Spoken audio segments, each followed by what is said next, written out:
बिना किसी देरी के सीधे शुरुआत करते हैं आज की पहली बड़ी अहम खबर की। महाकुंभ से जुड़ी ये बड़ी खबर है।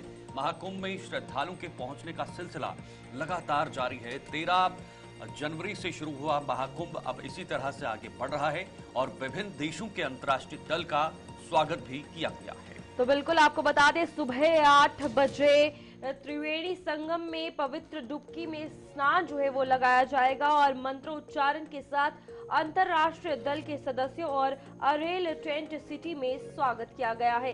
महाकुंभ में श्रद्धालुओं के पहुंचने का सिलसिला लगातार जारी है, जिसमें अब विदेशों से भी महाकुंभ में श्रद्धालु जो है वो पहुंच रहे हैं, संगम में स्नान करने के लिए पहुंच रहे हैं और आस्था की ये डुबकी उनके द्वारा लगाई जा रही है। एयरपोर्ट की कुछ तस्वीरें आपने देखी, जहां पर विदेशों से भी लोग महाकुंभ में संगम स्नान के लिए पहुंच रहे हैं। बिल्कुल, संगम स्नान का सबको इंतजार रहता है और अब तो दुनिया से भी लोग इस महाकुंभ में पहुंच रहे हैं। तस्वीरें बहुत खूबसूरत नजर आ रही हैं और जो दृश्य इस वक्त महाकुंभ से निकल कर आ रहे हैं, अलग अलग एंगल से, अलग अलग दृष्टिकोण से, हर जगह ये रंगारंग जो एक कार्यक्रम है वो नजर आ रहा है, क्योंकि ये महाकुंभ लगभग 40 से 45 दिनों तक चलेगा और 45 करोड़ के आसपास लोगों के आने की संभावना है। और परसों की बात करें, मकर संक्रांति के दिन 3 करोड़ से ज्यादा लोगों ने दर्शन किए थे, वहां पर स्नान किया था, वहां पर पहुंचे थे, जो खबर हमने आपको कल बताई थी। लेकिन अब सिलसिला विदेशों से भी आने का जारी हो चुका है और देखिए मेहमान नवाजी किस तरह से उन्हें स्वागत किया जा रहा है। और अपने देश में प्रयागराज में महाकुंभ में आने के लिए ये लोग काफी उत्साहित भी नजर आ रहे हैं और खासकर विशेषकर जो स्नान का मौका है, संगम स्नान का मौका है, वो कोई भी व्यक्ति जो है वो छोड़ना नहीं चाहता। तो बिल्कुल यहाँ पर आपको बता दें कि प्रयागराज में चल रहे महाकुंभ की भव्यता की चर्चा जो है वो चारों तरफ देखने को मिल रही है, जहाँ देश विदेश से लोग अब यहाँ पर आ रहे हैं। और इसी में आपको बता दें, आज 10 देशों का 21 सदस्यीय दल संगम में पवित्र डुबकी लगाएगा और साथ ही साथ इतना ही नहीं, आपको बता दें इन्हें हवाई यात्रा भी कराई जाएगी, जो काफी ऊपर से महाकुंभ की सुंदरता को देख सकेंगे। तो विदेश मंत्रालय भारत सरकार के external publicity and public diplomacy division द्वारा आमंत्रित 10 देशों के 21 सदस्यीय दल जो है वो यहाँ पर पहुंच गया है और इनके रहने की व्यवस्था भी जो है अरेल क्षेत्र स्थित टेंट सिटी में की गई है। तो यहाँ पर इनके द्वारा ये पूरा संगम स्नान और फिर एयरप्लेन से जो महाकुंभ का व्यू है वो देखा जाएगा।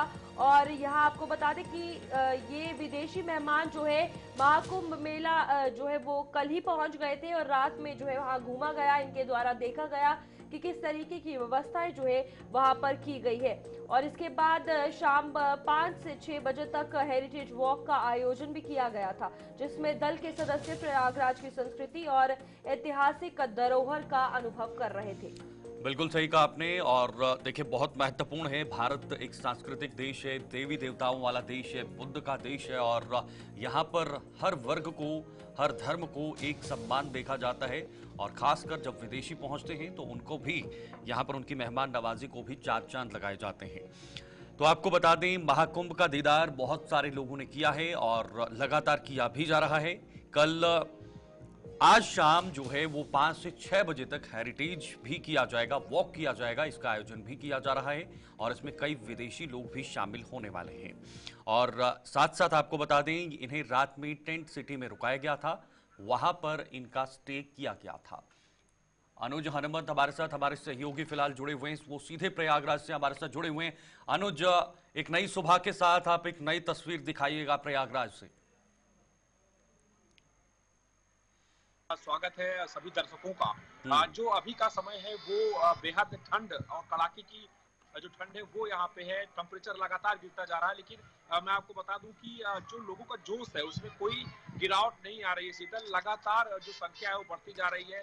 पवित्र डुबकी लगाने के लिए होड़ मची हुई है, लगातार लोग आ रहे हैं, क्योंकि अब लोगों को ये पता है कि अब भीड़ कम है। अब लोगों को ये पता है कि अब हम ठीक ठाक ढंग से अपने वाहन लेकर के प्रवेश करेंगे संगम में। तो ऐसे में जो भीड़ है वो बढ़ रही है और ये वो लोग आ रहे हैं जो उत्तर प्रदेश के स्थानीय लोग हैं, जो उत्तर प्रदेश से सटे, जो बिहार राज्य और मध्य प्रदेश राज्य, राजस्थान, ऐसे राज्यों से लोग तेजी से आ रहे हैं। और सभी का ये कहना है कि हम ये पावन डुबकी लगाना चाहते हैं, क्योंकि 12 पूर्ण कुंभों के बाद 144 वर्षों बाद ये संयोग बना है कि ये जो महाकुंभ है ये यहाँ पे लगा हुआ है। तो बिल्कुल अनुज, वहाँ की अगर बात की जाए तो डेलीगेशंस जो है वो भी पहुंच रही है और कितना ज्यादा उत्साह बढ़ता ही जा रहा है, क्योंकि यहाँ आंकड़ा बढ़ते हुए साफ तौर पर दिखता है कि उत्साह भी लोगों में बढ़ा हुआ है। तो अभी किस तरीके से सुबह से स्नान वगैरह किया जा रहा है और डेलीगेशन के हवाले से भी जानकारी दीजिएगा। जी, जो डेलीगेशन पहुंचा है, अंतर्राष्ट्रीय डेलीगेशन है, विभिन्न राज्य देशों के लोग इस डेलीगेशन में हैं और इन्हें विशेष तौर पे अतिथि के रूप में ठहराया गया है। एयरपोर्ट से इन्हें प्रोटोकॉल के तहत रिसीव कराया गया। इसके बाद इन्हें सीधे प्रयागराज संगम लाया गया और ये जो महत्वपूर्ण दल है, ये पूरे विश्व का प्रतिनिधित्व कर रहा है और ऐसे में जब ये महाकुंभ में आया तो इनका स्वागत किया गया भारतीय परंपरा के अनुसार। इन्होंने कुछ देर पहले ही संगम में डुबकी भी लगाई है और ऐसे में लगातार ये प्रश्न उठ रहा है कि महाकुंभ को लेकर के विदेशों में क्या चर्चा है। तो विदेश में लगातार जो लोग आ रहे हैं विदेशों से, जेके न्यूज ने भी जब बात की ऑस्ट्रेलिया और साउथ अफ्रीका और ऐसे लोग, देश के लोग जो पहले सपेरों का देश कहते थे भारत को, कहते थे कि ये लोग पढ़े लिखे लोग नहीं है, ये धर्म में एकदम अंधे हैं, तो ऐसे लोग अब तारीफ कर रहे हैं और लगातार ये कह रहे हैं कि ये देश वो देश है जो धर्म में तर्क नहीं करता और उसे स्वीकार करता है, जो वेदों में लिखा है, सनातन धर्म में लिखा है, उसे स्वीकार करता है। तो लगातार ये स्थिति आ रही है, लोग त्रिपुंड लगा रहे हैं और लोग संतों से मिल रहे हैं और एक जो कारवां है इस पूरे धार्मिक आयोजन का, वो बढ़ता ही चला जा रहा है और ये स्थिरता बता रही है कि महाकुंभ सफलता के नए आयाम छूने वाला है।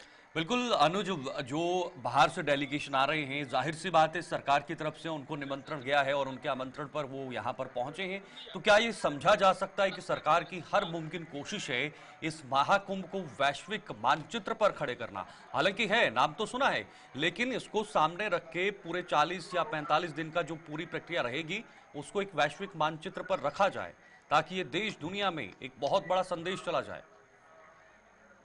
बिल्कुल सही कह रहे हैं सीताराम, क्योंकि अब वैश्विक स्तर पर अगर कोई एक दिन के लिए आता है तो वो स्नान करेगा, मेला देख लेगा, इसके बाद वो कहेगा कि ठीक ठाक आयोजन था। लेकिन जब आप कई दिनों तक लगातार अपने डेलीगेशन को रखते हैं, पूरी भारतीय संस्कृति के हिसाब से उन्हें तैयार करते हैं, उनकी जो व्यवस्थाएं हैं वो करते हैं, उन्हें तमाम तरीके से जितने भी अखाड़े हैं शीतल, सारे अखाड़ों में उन्हें घुमाया जाएगा, संतों से मिलाया जाएगा और हर अखाड़े की अपनी अलग संस्कृति है। वो नागा साधुओं से मिलेंगे, वो जूना अखाड़े में जाएंगे, प्रगतिशील अखाड़ा है, यहाँ पे किन्नर अखाड़ा भी जुड़ा हुआ है, किन्नर अखाड़ा को जूना अखाड़ा ने मान्यता दी है। तो ऐसे प्रगतिशील अखाड़ों में जाकर के वो ये महसूस करेंगे कि पुरुषों के साथ साथ जो महिलाएं हैं, बच्चियां हैं, कैसे संन्यास लेती हैं और स्पिरिचुअल जो एनर्जी है जिसे पूरा विश्व विवेकानंद जी के तौर पर जानता है शीतल, उसे महसूस करने लोग यहाँ पे आ रहे हैं और निस्संदेह ये भारत है जो आज पूरे देश का, पूरे विश्व का प्रतिनिधित्व कर रहा है और वो भी प्रयागराज संगम से, जहां पूर्ण कुंभ लगता है और पूर्ण कुंभ सिर्फ यही लगता है शीतल, और 12 पूर्ण कुंभों का ये योग यहाँ पे बन रहा है। बिल्कुल, यहाँ पर अनुज अगर इंटरनेशनल लेवल पे भी बात की जाए तो सोशल मीडिया पर भी तस्वीरें साफ तौर पर वायरल हो रही है, लेकिन एक और जानकारी है उसके बारे में भी बताइएगा। यहाँ कहा जा रहा है कई ऐसे विदेशी लोग हैं, विदेशी हस्तियां हैं जो इस महाकुंभ में अब दीक्षा भी लेने वाली है।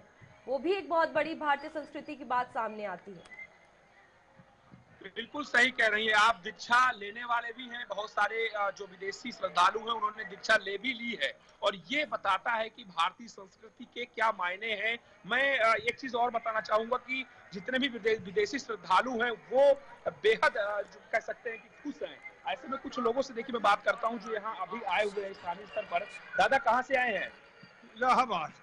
अच्छा, कैसा लगा ये महाकुंभ आपको? बड़ा अच्छा। क्या क्या व्यवस्थाएं देखी आपने यहाँ पे? हर व्यवस्था किया है। हाँ, स्नान हो गया? स्नान हो गया। और दादा आपकी कितनी उम्र होगी? 85 साल। हाँ भैया। तो दर्शन हो गए? तो ठंड नहीं लग रही इतनी उम्र में? लागत तो गाजी गई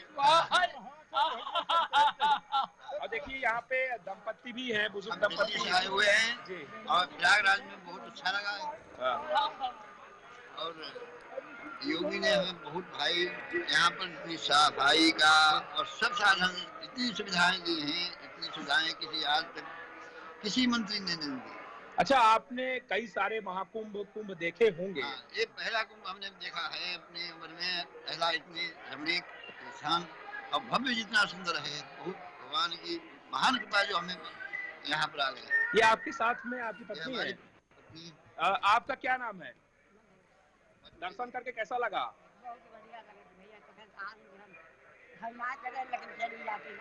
तो आप देख सकते हैं यहाँ पे बुजुर्ग, महिला, पुरुष सभी दर्शन कर रहे हैं और हमारे साथ दंडी स्वामी भी हैं जो यहाँ पे बेहद आध्यात्मिक रूप से पूरा। महाराज जी, क्या मायने हैं इस महाकुंभ के? श्री राम, जय जय राम। देखिए, इस कुंभ में इतनी सुंदर व्यवस्था की है हमारे योगी जी ने, मोदी जी ने, जो सपने में मैं कल्पना नहीं कर सकता हूँ। अगर हमारी सनातन धर्म का अगर बढ़ावा दिया है तो योगी मोदी जी ने दिया है। दूसरे जो कार्य हमारे सन 12 से लगा के अभी तक जो हमारे देश के अंदर कार्य हुए उनकी मैं कल्पना नहीं कर सकता हूँ। इतने सराहनीय कार्य हुए। तो हमारे योगी और मोदी ये कोई देवता में महापुरुष के रूप में आए हैं। अच्छा, आप लोगों का जो दंडी स्वरूप है ये किस तरह से कार्य करता है? क्या तरीका होता है? ये ऐसा है, जिस समय बौद्धिस्ट धर्म बढ़ रहा था तो उस समय हमारे भगवान शंकर ने आज शंकराचार्य के रूप में 10 नामी बनाए थे। इसमें 3 जो है ब्राह्मण को दंडी स्वामी, जिसमें एक तीर्थ है, आश्रम है और सरस्वती है, और 7 हमारे जो है 10 नामी हमारा जो आज शंकराचार्य ने 32 साल की उम्र में उन्होंने अपना ब्रह्मलीन हो गए थे, तो उन्हीं की संस्था चल रही है। अच्छा, ये महाकुंभ का जो योग है बाबा जी, जो योग है वो 144 वर्षों बाद जो पड़ रहा है, ये क्या है, इसको बताइए। 144 वर्ष पे कुंभ आया हुआ है। इसमें मोदी और योगी इतना सहयोग दिए, सब चीज का सुविधा, संतों का, पब्लिकों का, सबका सहयोग है। हमारे राम मंदिर को बनवा दिया। सब लोग जितनी पालकियां आई हैं वो सब मंदिर के नाम पर वोट मांगती थी, लेकिन मंदिर बनवाने का कोई का हिम्मत नहीं पड़ी। हमारे मोदी और योगी मिलके मंदिर को हमारे बनवा दिया। हमारे गंगा जी को स्वच्छ कर दिया, नहीं तो गंगा जी में मल मौत। तो आप खुश हैं? बहुत खुश है। तो आप एक चीज यहाँ पे और देखिए कि कैसे कपकपा रहे हैं युवा जो है वो, लेकिन तब भी नहा करके लौटे हैं। क्या त्रिपुंड के मायने हैं? आपने त्रिपुंड लगा रखा, स्नान किया है, बोलिए कैसा लग रहा है आपको? बहुत अच्छा लग रहा है। तो आप देख रहे हैं जो युवा है जोश में है। और आपसे और कुछ लोगों से मैं बात कराता हूँ। आप कहाँ से आए भाई साहब? MP से, छिदापुर से। अच्छा, तो कैसा आपके लिए रहा ये? बहुत अच्छा लग रहा है हमको। चलिए कुछ और संतों से बात करते हैं, क्योंकि संतों का आशीर्वाद लेना बेहद आवश्यक है। और JK न्यूज पे आप देख रहे हैं दंडी स्वामी महाराज यहाँ पे हैं। महाराज जी, क्या महाकुंभ कैसा है इस बार? महाकुंभ तो सब व्यवस्था बढ़िया, बल्कि भक्तों के स्नान करने की व्यवस्था इस बार नहीं। बहुत भक्त परेशान है जी। स्नान करने के लिए ठंडी के समय किसी 17 से किसी 16 से ना करके कम से कम बहुत दूर जाना पड़ता है। वहाँ बहुत से लोग भटक जाते हैं। स्नान करने वालों के लिए इस बार कहीं घाट नहीं बनाए, यही व्यवस्था है, बाकी व्यवस्था सही है। बाकी व्यवस्था सही है। अच्छा महाराज जी, आप जब कर रहे हैं ये महाकुंभ का जो योग है, क्यों इतना महत्वपूर्ण है? लोग इतनी संख्या में क्यों आ रहे हैं महाराज जी? ये महाकुंभ 12 साल बाद, इसलिए यहाँ स्नान करने के लिए आस्था के लिए। महाराज जी, आप कुछ बोलना चाहेंगे? यहाँ पे बहुत बढ़िया प्रोग्राम है। तो यहाँ पे आप देख सकते हैं कि जो भीड़ है वो लगातार आ रही है, स्नान कर रही है। इस कड़ाके की ठंड में लोगों का जो जोश है वो किसी तरह से रुकने का नाम नहीं ले रहा। एक साथी यहाँ पे मेरे साथ हैं। कहाँ से आए हैं आप? जय सिया राम, मैं कानपुर से आया हूँ। अच्छा। और यहाँ बड़ा आनंद आ रहा है। योगी जी के राज में बड़ा ही सुंदर महोत्सव है। और ये कुंभ मेला जो है ना, हमारे सनातन संस्कृति के लिए बहुत ही स्वाभिमानी मेला। और मैं उन विरोधियों से कहना चाहता हूँ जो सनातन संस्कृति को बदनाम करना चाहते हैं, अरे साले वो वैसी समय डायरेक्ट मुंह पे कहना चाहता हूँ, तू 15 मिनट की बात करता है, यहाँ 5 मिनट में इतना साधु है कि तुम्हारा आनंद पूर्वक जीवन नरक कर देंगे। जो तुम हमारे बदौलत हमारे सनातन संस्कृति पर राज कर रहे हो ना, मूर्ख प्राणी, तुम्हारा अंत बहुत समीप है। और मैं चंद्रशेखर रावण को खुला चैलेंज करना चाहता हूँ। तुम्हारे कुछ कठोर वचन थे जो कह रहे हो पापी जाते स्नान करने। अरे बेटा, तुम पैदा भी हो तो किसी पाप से ही पैदा हुए हो, ऐसे पैदा नहीं हुए हो। खुद पाप से पैदा होकर दूसरे को पापी बताते हो। नालायक कहीं के। तो आप जय श्री राम। तो आप देख सकते हैं कि जो हिंदू सनातन प्रेमी हैं वो कैसा महसूस करते हैं हर उस बयान पर। आप महाराज जी कहाँ से आए हैं? आप बड़ा अच्छा त्रिपुंड लगा रखा आपने। उज्जैन से आए हुए हैं। कैसा लग रहा है इस कुंभ में? बहुत ही अच्छा लग रहा है हमको, बहुत अच्छा लग रहा है इस कुंभ को देख के। इतना अच्छा कुंभ है, बहुत ही अच्छा लग रहा है, बहुत ही अच्छा लग रहा है कुंभ को। अच्छा देखिए, कुछ यहाँ पे हमारी माताएं भी हैं जो स्नान कर आई हैं। आप कैसा लग रहा है आपको? बहुत अच्छा लग रहा है। इस बार क्या व्यवस्थाएं ठीक लगी? बहुत व्यवस्था है। अच्छा, आप लोग कल्पवास कर रही हैं? तो कल्पवास का क्या महत्व है? बहुत महत्व है। आए हैं। अच्छा, आप कुछ कहेंगी? क्या बोलेंगे बताइए महाकुंभ को। अच्छा, पहली बार आए हैं। पहली बार आए हैं। अच्छा, क्या सोचा था आपने जब पहली बार चलने वाली थी घर से? कैसा लग रहा था? सुंदर, अच्छा। और यहाँ आप आके कैसा लगा? बढ़िया, अच्छा। ऐसा अच्छा कौन चीज होता है? तो आप देख सकते हैं कि जो व्यवस्थाएं हैं वो किस तरीके की हैं, लोग क्या महसूस कर रहे हैं और लगातार लोगों के आने का जो सिलसिला है वो जारी है। मैं कुछ और लोगों से भी बात करने की कोशिश करता हूं। बुजुर्ग यहाँ पे हैं। दादा, कहाँ से आए हैं आप? लोग समस्तीपुर जिला से आए हैं, बिहार से आए हैं। अच्छा, क्या कहना चाहेंगे इस बार क्या अलग है जो इतना ज्यादा खुश नजर आ रहे हैं लोग? इस बार व्यवस्था बहुत अच्छा है, पहला ऐसा व्यवस्था नहीं रहता था। अभी जो है बिजली का व्यवस्था, रोड का व्यवस्था, पानी का व्यवस्था और सबसे ज्यादा सफाई का व्यवस्था बहुत ज्यादा है। अच्छा है। सफाई से हम लोग प्रसन्न है कि प्रशासन सफाई बहुत अच्छा किया है और सफाई से हम लोग प्रसन्न हैं। और इस बार महाकुंभ भी लगा बहुत दिनों के बाद। इसमें हम लोगों को संत साधुओं का दर्शन भी होता है और पुण्य के भागी हम लोग बनते हैं। सभी लोग पुण्य के भागी हैं। अच्छा दादी, आप कहाँ से आई हैं? समस्तीपुर से। आपको कैसा लगा? अच्छा है।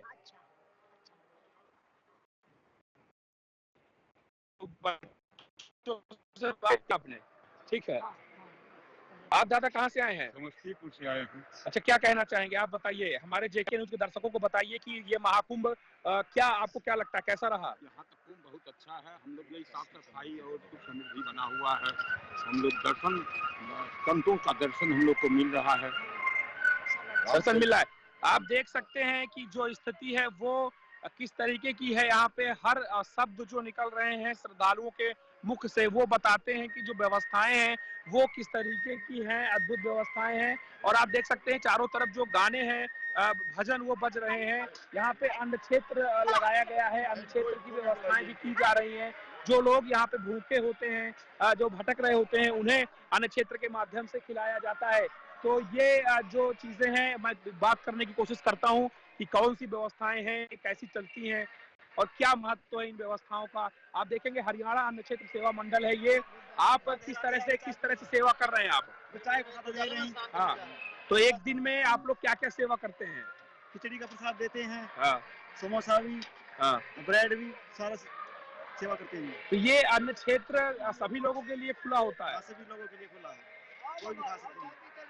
तो ये देखिए यहाँ पे अन्न क्षेत्र खुला हुआ है। चाय इस समय बट रही है। सुबह सुबह चाय सेवा के रूप में यहाँ पे दी जा रही है। और ये महाकुंभ के दृश्य हैं जो बेहतरीन है, एकदम मतलब अद्भुत है। बहुत सारे और भी बुजुर्ग हैं यहाँ पे जो नजर आ रहे हैं।